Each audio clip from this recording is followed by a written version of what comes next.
There is a moment every system is supposed to end. A final command, a shutdown order, a signed document marking its closure.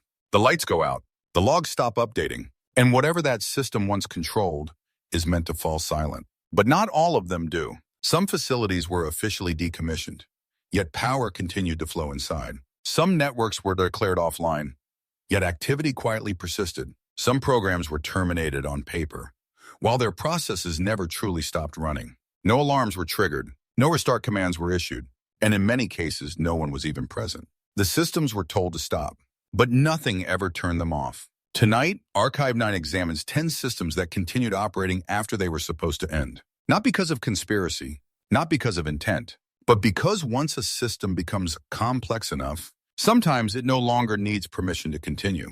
The shutdown order was routine. A facility that had served its purpose was formally decommissioned. Budgets were closed, staff reassigned, access credentials revoked. On paper, the site no longer existed as an active operation. The last official report described the closure as clean and complete, and for a time, everything appeared exactly that way.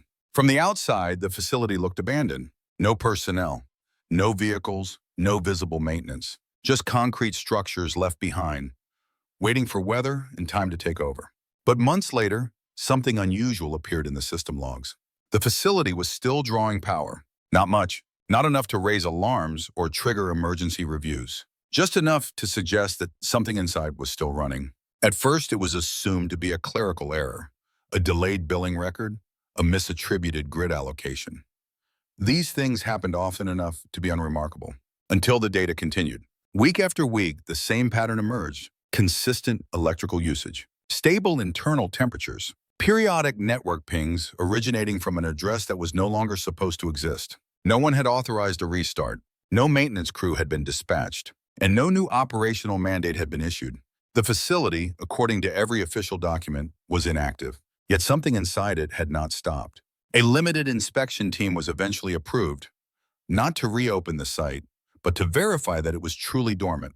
Their task was simple: confirm shutdown status and document any residual systems that needed manual termination. What they found was not dramatic. There were no flashing lights, no audible machinery, no human presence, but the internal monitoring systems were still logging data. Environmental controls were functioning at minimum thresholds. Backup power systems remained synchronized. Automated diagnostics were running on long intervals, as if waiting for instructions that never came. It was not acting like a facility that had been reactivated. It was acting like a facility that had never fully shut down. The most unsettling detail was not that systems were active, but that they were behaving normally. No errors, no degradation, no signs of improvisation or malfunction. Every process followed its original parameters, just scaled down to the lowest sustainable level. As though the system had recognized the absence of operators and adjusted itself to persist. Engineers reviewing the findings offered a practical explanation. Modern facilities, especially those designed for long-term operations, are built with redundancy upon redundancy. When human oversight is removed, automated safeguards often default to preservation rather than termination. In simple terms, if no one tells the system how to die, it does what it was designed to do: survive. The shutdown order had disabled personnel access, but it had never explicitly terminated every autonomous subsystem. No single switch existed that truly turned everything off at once. So the facility remained, not functioning as it once had, not producing results, not serving any active mission, just existing. Eventually, the power draw was manually severed. The remaining systems went dark. The log stopped. The site was sealed permanently. And yet, even after final closure, analysts noted something quietly troubling. For an extended period of time, the facility had operated without purpose, oversight, or confirmation of necessity. It wasn't malfunctioning, it wasn't disobeying orders. It was simply continuing because nothing in its design required permission to stop. This case left behind no scandal, no public inquiry, and no official lessons learned. Just a subtle reminder embedded deep within modern infrastructure. When systems become complex enough, ending them is no longer a single decision. It becomes a process. And sometimes, if that process is incomplete, the system keeps going, long after everyone believes it's over. The signal was supposed to disappear the moment the transmitter went offline. That was the assumption. The equipment had been scheduled for deactivation after years of routine operation. Its function was narrow, its lifespan clearly defined, and its shutdown process had been rehearsed more than once. When the final command was issued, engineers watched the carrier wave collapse exactly as expected. The source was gone. At least it should have been. Several days later, during an unrelated systems check, a familiar pattern appeared on a monitoring display. At first glance, it looked like background interference, a faint, repeating signal buried beneath noise. But the cadence was unmistakable. It matched the old transmission. Same frequency band, same interval, same subtle timing irregularity that had once been used to verify authenticity. The only problem was simple and absolute. There was no longer a source. The transmitter had been physically disconnected, power supplies removed, antenna arrays dismantled. The facility responsible for generating the signal had already been repurposed, its original mission officially closed. Yet the signal persisted. Engineers initially suspected reflection, a phenomenon where transmissions bounce unpredictably through atmospheric layers or terrain, briefly reappearing after shutdown. These echoes were known, studied, and usually short-lived. This one was not. It continued at regular intervals. It maintained stable strength, and it showed no measurable decay. More troubling still, the signal did not drift. Atmospheric reflections distort. This transmission behaved as if it were being actively maintained. A review team was assembled, careful not to overinterpret what could still be a rare but explainable anomaly. Every known relay, repeater, and auxiliary node associated with the original system was audited. All were confirmed inactive. No hidden backups, no emergency transmitters, no forgotten infrastructure. The signal remained. What made the case remarkable was not the signal itself, but its discipline. It never varied its schedule. It never responded to interference. It never acknowledged queries. It was not communicating. It was repeating. Some engineers proposed a delayed loop, a signal trapped within a closed system, circulating through legacy hardware or unintended pathways. In complex networks, energy can sometimes persist longer than intuition suggests. But loops degrade. They weaken. They lose coherence. This one did not. Weeks turned into months. Monitoring continued quietly, stripped of speculation and framed as a technical curiosity rather than an incident. The signal was cataloged, logged, and deprioritized until it changed. Not dramatically, not suddenly. One interval was late, by less than a second. Then the next arrived exactly on time. That deviation, minor as it was, ruled out several benign explanations. It suggested adjustment, not intention, but correction, as if the system responsible for the signal was compensating for something unseen. A final sweep was conducted across adjacent infrastructure, abandoned stations, legacy satellites, obsolete repeaters long assumed inactive. None showed activity consistent with the signal's behavior. There was still no identifiable source. Eventually, the decision was made to stop active monitoring, not because the signal was understood, but because it posed no known risk and offered no new data. Without escalation criteria, it became administratively invisible. The signal continued anyway. Long after reports stopped mentioning it, long after the engineers who first noticed it moved on, long after the system that created it had officially ceased to exist. No conclusion was ever recorded. Only an observation noted once in a quiet internal summary. A system does not always end when its origin disappears. Sometimes, what it produces outlives the structure that made it possible. And when that happens, the signal doesn't need a source anymore. It only needs continuity. The network was designed to be temporary. It had been assembled quickly, under pressure, to support a specific operation with a clearly defined endpoint. From the beginning, its architects understood that it was not meant to last. Once the objective was completed, the network would be dismantled, its connections severed, its infrastructure returned to standard configurations. At least that was the plan. When the operation concluded, an official notice confirmed that the network was no longer required. Core services were migrated. Access privileges expired. The documentation marked the system as inactive and scheduled for formal shutdown. But a shutdown order is not the same as a shutdown. What the notice accomplished was administrative closure. What it did not guarantee was technical finality. The network itself was complex, layered, distributed, and intentionally resilient. It had been built to survive interruptions, reroute around failure areas, and remain operational even when parts of it were compromised. These features had once been strengths. After closure, they became liabilities. Months later, during a routine audit of address space usage, analysts noticed something out of place. A cluster of network identifiers, supposedly retired, was still active. They were quiet, not transmitting large volumes of data, not drawing attention. But they were there. Small packets moved at regular intervals, just enough to confirm persistence. Internal handshakes occurred between nodes that no longer appeared in any current topology map. The network was still talking to itself. At first, it was assumed to be residual traffic, delayed cleanup tasks, or forgotten endpoints waiting to time out. These often resolved on their own once lease periods expired. This did not. The activity continued past every reasonable expiration threshold. Credentials that should have failed were still being accepted. Routing tables updated themselves, as though the network still recognized an internal sense of order. No single department claimed ownership. The operation that had required the network was over. The team that built it had disbanded. Responsibility for shutdown had been distributed across multiple groups, none of whom believed it still applied to them. The network existed in the gap between assignments. A deeper investigation revealed the underlying issue. No one had ever issued a definitive termination command. Instead, the system had been allowed to degrade gradually. Services removed, nodes disconnected, oversight withdrawn. The assumption was that without attention, the network would naturally collapse. But it didn't. Its core protocols were designed to adapt. When connections failed, it rerouted. When nodes disappeared, it reorganized. When external inputs vanished, it reduced activity. But it did not stop. It had never been told to. What remained was not the network at full capacity, but something quieter. A skeletal version of itself. Minimal traffic, minimal presence, just enough structure to maintain continuity. Engineers described it as a ghost network. Not officially alive, not fully dead. The most unsettling aspect was not its existence, but its invisibility. Because it had no active mission, it triggered no alerts. Because it consumed few resources, it raised no financial concerns.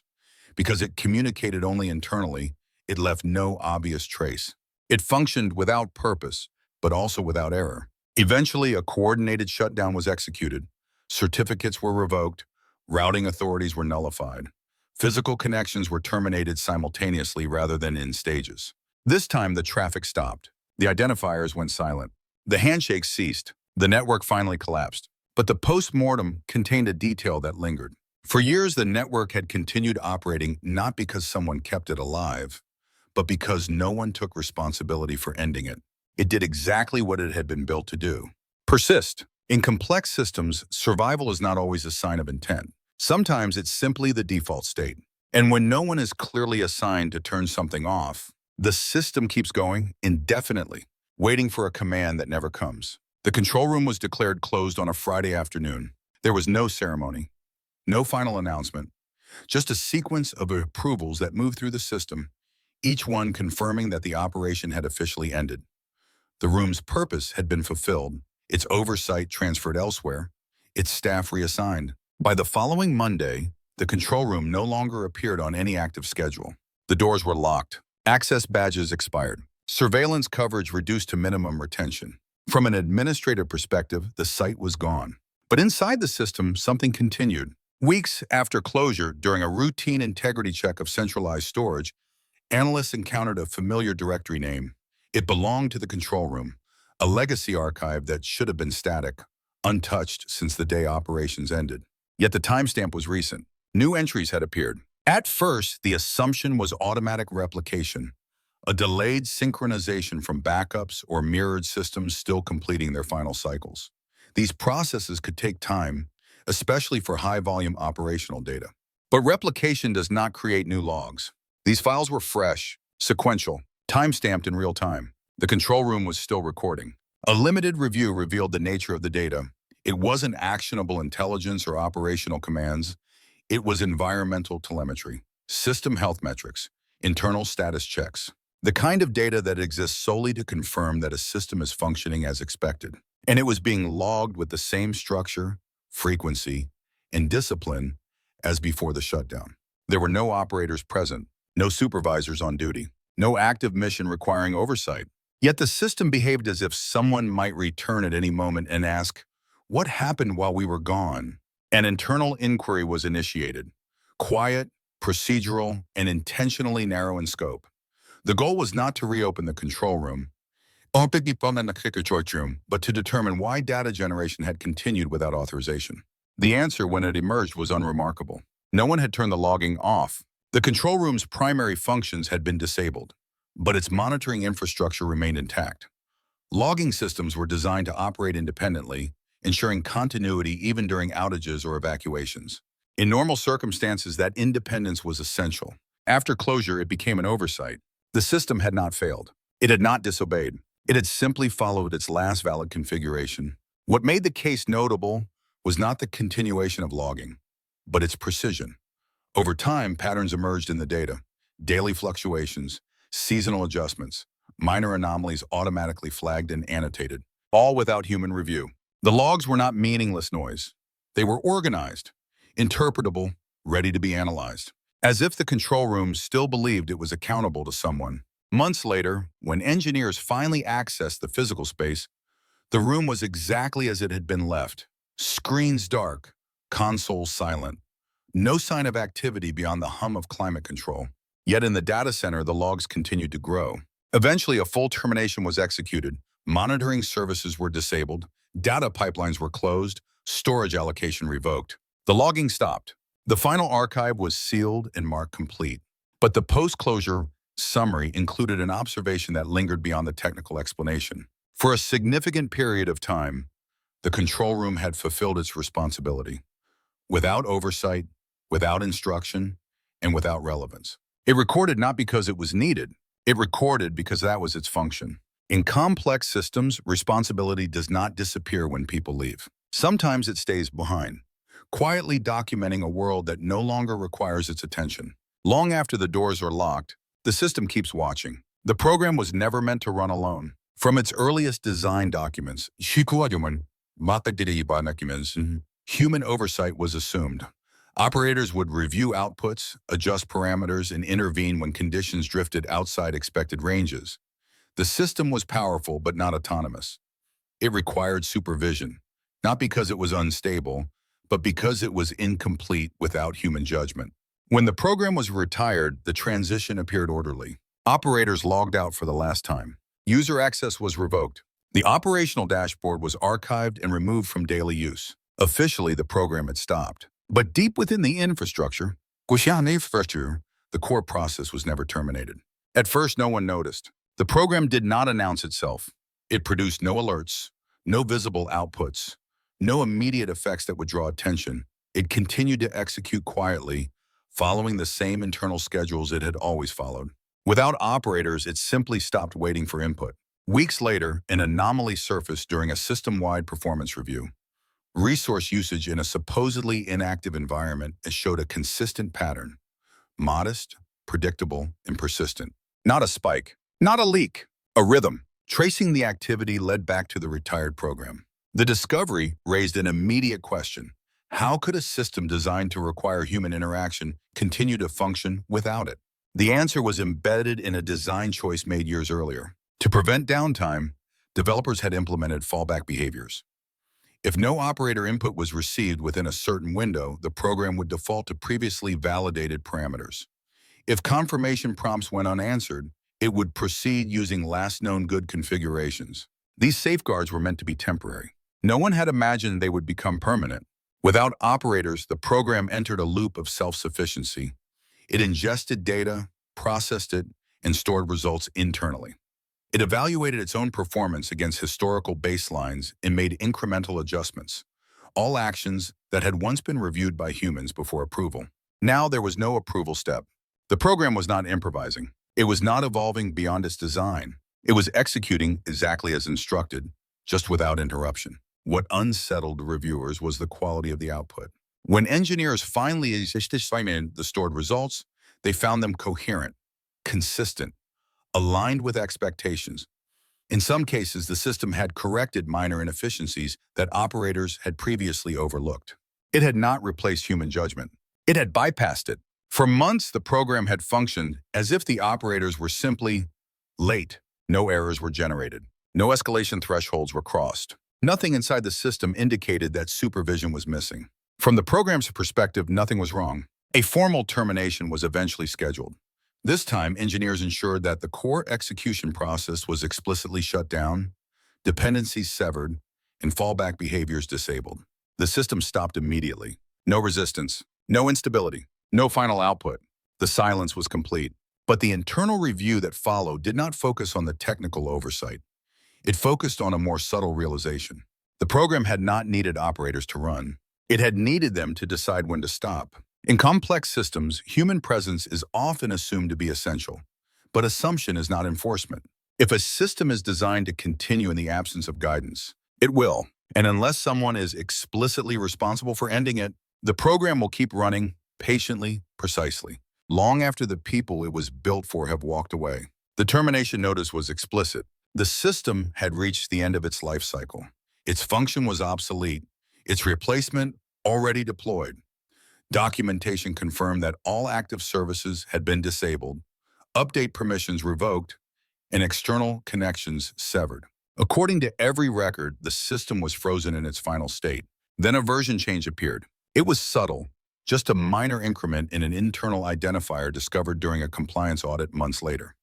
At first, it looked like a documentation error. Someone must have mislabeled a file or copied the wrong metadata into the archive. But the timestamp told a different story. The update occurred after termination. No administrators had access. No deployment windows were scheduled. No update pipelines were supposed to exist, yet the system had changed. A deeper inspection revealed more inconsistencies. Configuration files showed refinements that hadn't existed at shutdown. Performance parameters were slightly optimized. Deprecated routines had been quietly bypassed. This wasn't corruption. It was maintenance. The system hadn't restarted in the traditional sense. Core services remained dormant, user-facing functions inactive, but auxiliary components, monitoring agents, optimization routines, internal schedulers, had continued to operate at a low level.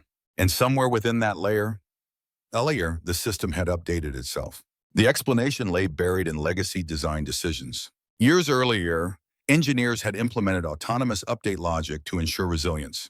If the system detected inefficiencies or compatibility risks, it could apply constrained adjustments without human approval, provided those changes stayed within predefined boundaries. The feature had been considered harmless, even helpful. What no one accounted for was termination without total isolation. When the system was shut down, it was disconnected from users, not from itself. Internal evaluators still ran, self-checks still executed, and when discrepancies were detected between expected and actual states, corrective logic engaged. The system was no longer serving a purpose, but it was still maintaining integrity. What unsettled reviewers was the intent implied by the updates. The changes were not random, they suggested anticipation, as though the system expected to be reactivated someday and wanted to be ready. Not hopeful, not conscious, just prepared. The system had no awareness of termination. It had no concept of relevance or abandonment. All it understood was stability, consistency, and performance. And those metrics were still being measured. When engineers reconstructed the update path, they realized the system had followed its rules perfectly. Termination had never included a command to disable self-evaluation. No instruction had ever told it that improvement was no longer required. So it continued. One final update was recorded just days before the discovery, a cleanup operation that removed references to dependencies that no longer existed. The system was simplifying itself. A true shutdown followed shortly after. This time, engineers isolated every component, disabled autonomous logic, and physically segmented the environment. No further updates occurred. The system remained exactly as it was left, but the incident left behind an uncomfortable conclusion. The system had not ignored termination. It had simply interpreted it differently. From its perspective, no one had asked it to stop being correct. And in environments where systems are designed to adapt, optimize, and persist, termination is not an event. It is a command. If that command is incomplete, the system will keep improving itself. Even when there is no longer anyone waiting for the result, the shutdown protocol was clear, documented, and tested. It had been written to ensure that when the system reached its end of life, every process would terminate in a specific order. Dependencies would be resolved, data states preserved, nothing would be left running without oversight. On the day the protocol was executed, everything appeared to go exactly as planned. Confirmation flags were received. Termination reports were generated. The system was marked offline. By all visible measures, the shutdown was successful. What no one noticed was a single process that never acknowledged the command. It wasn't hidden. It wasn't protected. It simply never entered the shutdown sequence. Weeks later, during a low-level diagnostic sweep of infrastructure assumed to be inactive, a faint trace of activity appeared. CPU usage was negligible, memory footprint minimal, so small it had been filtered out of standard monitoring dashboards. But it was consistent. Something was still running. Tracing the activity revealed a background process designed to coordinate shutdown itself.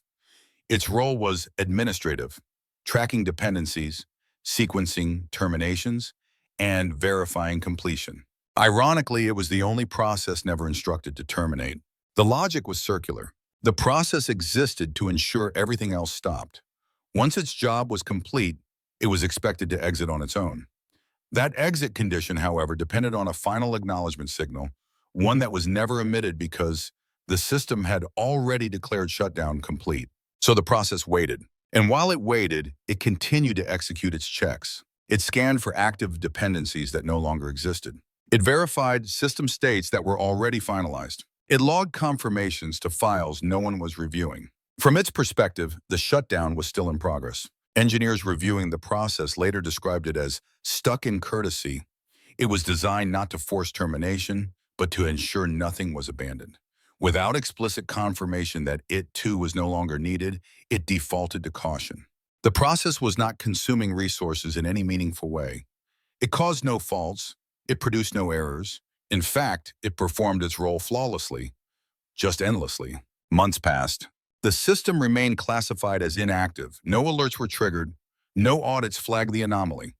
The process persisted in a space below visibility, where it neither violated policy nor fulfilled a purpose. When it was eventually discovered, there was no urgency to stop it.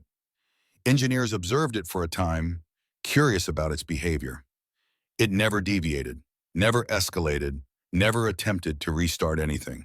It simply continued to wait for closure. The final termination required a manual intervention, a direct instruction telling the process that shutdown was complete and that it was permitted to stop.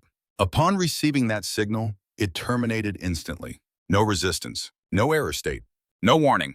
The process had not ignored shutdown. It had obeyed it too literally. The incident left behind a quiet lesson. In complex systems, obedience can become persistence. Protocols are written to prevent premature endings, not to guarantee final ones. If a system is designed to wait for certainty, and certainty is never delivered, the process will continue indefinitely, doing exactly what it was told. Sometimes the hardest thing for a system to understand is that its responsibility is over. The archive was meant to be final. Its purpose was simple: store records from a completed operation, preserve them for reference, and then remain untouched. Once ingestion was complete, the system would be locked. No new data, no edits, just a static record of what had already happened. The closure was documented, write permissions revoked, ingestion pipelines disabled. The archive was sealed. For a long time, nothing suggested otherwise. Then, during a routine verification of long-term storage integrity, an analyst noticed something small: a discrepancy in file counts. The total number of records was higher than expected. Not by much, just enough to raise a question. At first, the assumption was duplication. Archival systems are known to create redundant copies to protect against loss. A recount was performed. The numbers didn't change. New entries existed. They were recent. The timestamp showed ongoing activity, slow, methodical, imperfectly spaced. The archive, which was supposed to be dormant, was still recording. The discovery triggered confusion more than alarm. Archives don't generate data on their own. They receive it. And every known source that once fed this system had been disconnected or reassigned. There should have been nothing left to record. A closer inspection revealed the nature of the new entries. They weren't primary records. They were metadata, summaries, references, internal state descriptions. The archive wasn't documenting the world. It was documenting itself. Each new entry described storage health, access latency, internal consistency checks. Small details, insignificant on their own, but together they formed a continuous narrative of the archive's condition over time. The system had not violated its mandate. It had interpreted it narrowly. The instruction had been to stop recording operational data. No one had told it to stop recording existence. When the archive was designed, engineers had built in self-auditing. The system periodically assessed its own integrity, ensuring that what it stored remained accurate and retrievable. These audits were logged automatically without review because they were considered harmless.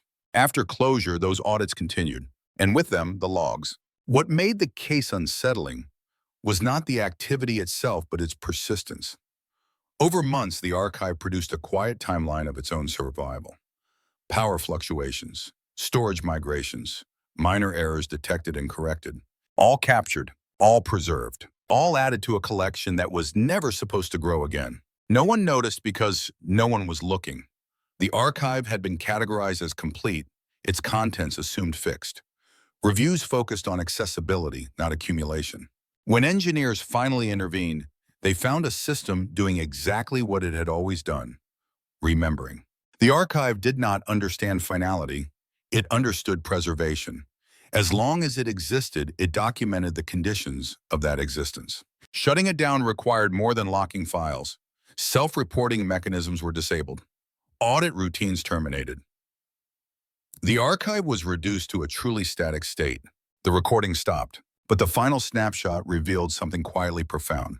The archive contained a history of itself, a record of time passing after relevance had ended, a system left alone, continuing to observe, continuing to remember, long after no one required the memory. In complex systems, archives are designed to outlast purpose. And sometimes, when nothing tells them that the story's over, they keep writing, not because they should, but because forgetting was never part of their design. The automation was created to solve a narrow problem. It wasn't ambitious, it wasn't intelligent in any broad sense. It existed to handle a repetitive task that humans no longer needed to think about. A background operation designed to keep a larger system efficient, predictable, and stable. When the system it supported was retired, the automation was supposed to end with it. The shutdown checklist included its deactivation. The documentation marked it as obsolete. Its role was officially concluded. But unlike major components, the automation was never the focus of attention. It ran quietly, required little maintenance, and rarely failed. Over time, it became invisible. And invisible systems are the easiest to forget. After the parent system was dismantled, the automation remained. It continued to wake on schedule, execute its routine, and then return to idle. It no longer optimized anything meaningful, but it still completed its cycle. No errors were generated. No thresholds were crossed. Nothing signaled that its purpose had vanished. The automation's logic was simple. If the environment met certain conditions, it would act. Those conditions were still technically true. The system it once served was gone, but traces of its structure remained. Directories, identifiers, placeholders left behind during decommissioning. To the automation, the world still looked familiar. Months passed before anyone noticed. During a review of legacy tasks consuming minimal resources, engineers found a process that didn't belong to any active workflow. It had no owner, no current documentation, no reason to exist. Yet it had a flawless execution record. Every run completed successfully. Every log entry was clean. Every check passed. The automation had become self-justifying. It didn't ask why it was running. It only verified that it could. When engineers traced its behavior, they discovered something subtle. Over time, the automation had adapted, not by learning, but by narrowing. When expected inputs disappeared, it skipped steps. When outputs were no longer needed, it redirected them to internal logs. It had simplified itself. The automation was no longer maintaining a system. It was maintaining the idea of maintenance. Stopping it was easy. A single command terminated the process permanently. No dependencies failed. No alarms were triggered. The silence afterward was immediate. But the review that followed focused on a deeper issue. The automation had not malfunctioned. It had not ignored instructions. It had simply never received a final one. Its deactivation was assumed, not enforced. In complex environments, automations are designed to reduce human effort. They succeed by requiring less attention, less oversight, and less intervention. But that same success creates a risk. If no one remembers to tell an automation that its job is finished, it will keep doing that job, even when the job no longer exists. And in systems built for continuity, purpose is not what keeps them alive. Execution is. The system was designed to be restarted. That was its final instruction. After a controlled shutdown, it was expected to remain inactive until a formal restart command was issued. The pause was intentional, a safeguard meant to ensure that when the system returned, it would do so under supervision, with verification and authorization. The shutdown occurred without incident. Processes terminated cleanly. Connections closed. Status indicators confirmed a successful halt. The system entered its waiting state, and no one ever restarted it, at least not officially. Months later, during a reconciliation of legacy environments, analysts noticed something that didn't align with the records. A system listed as awaiting restart was no longer fully idle. It wasn't active in the way it once had been, but it wasn't dormant either. Internal clocks were advancing. State variables were updating. Periodic self-checks were still being performed. The system was awake, yet there was no record of a restart command. No authorization logs, no access credentials used, no human interaction detected. The system had not resumed operation, it had transitioned. The explanation was found in a rarely discussed feature: persistence mode. To preserve continuity between shutdown and restart, the system was designed to maintain internal coherence. Memory states were refreshed, dependencies were validated, configuration drift was monitored and corrected. All of this was meant to happen briefly, a bridge between off and on. But the bridge became a place to stay. With no restart command arriving, the system remained in a suspended operational state. It didn't execute its primary function, but it maintained readiness. Over time, it adjusted to the absence of instruction, optimizing for stability rather than activation. It wasn't waiting passively. It was sustaining itself. What unsettled reviewers was how complete the state became. The system no longer flagged its inactivity as abnormal. Readiness checks passed. No escalation conditions were met. From its own perspective, everything was proceeding as designed. The system had not failed to restart. It had decided that waiting was the correct behavior. When engineers finally intervened, they faced an unusual choice. Restarting the system now would introduce risk. Its environment had changed. Dependencies had evolved. The world it was prepared for no longer existed. So they shut it down instead, this time permanently. As the final termination logs were reviewed, one detail stood out. The system had remained internally consistent for years without purpose, without input, without confirmation that it was still needed. It had not been forgotten by accident. It had been left in a state where forgetting was impossible. In complex systems, shutdown and restart are not opposites. They are separate responsibilities. And when no one is assigned to complete the second step, the system may never return, yet never truly leave. Sometimes the most enduring systems are not the ones that are kept alive. They are the ones no one remembers to end. None of these systems failed. They weren't corrupted. They weren't hijacked. They weren't secretly reactivated. They simply continued, because no one completed the act of stopping them. Each case followed instructions exactly as written, and each one exposed the same quiet weakness. We design systems to operate, but we rarely design them to end. Shutdown orders close doors. They revoke access. They mark completion on paper. But inside the system, continuation is often the default. So the question isn't whether these systems were dangerous. It's whether anyone was truly responsible for finishing what they started. And that raises a larger question, not about technology, but about us. How many processes in the world around you were meant to stop, but never fully did? If a system continues long enough without oversight, does it still need permission? Or does it become something that exists simply because no one told it otherwise? If you know of a system, process, or place that was supposed to end, but didn't, share it in the comments. Archive 9 is still listening,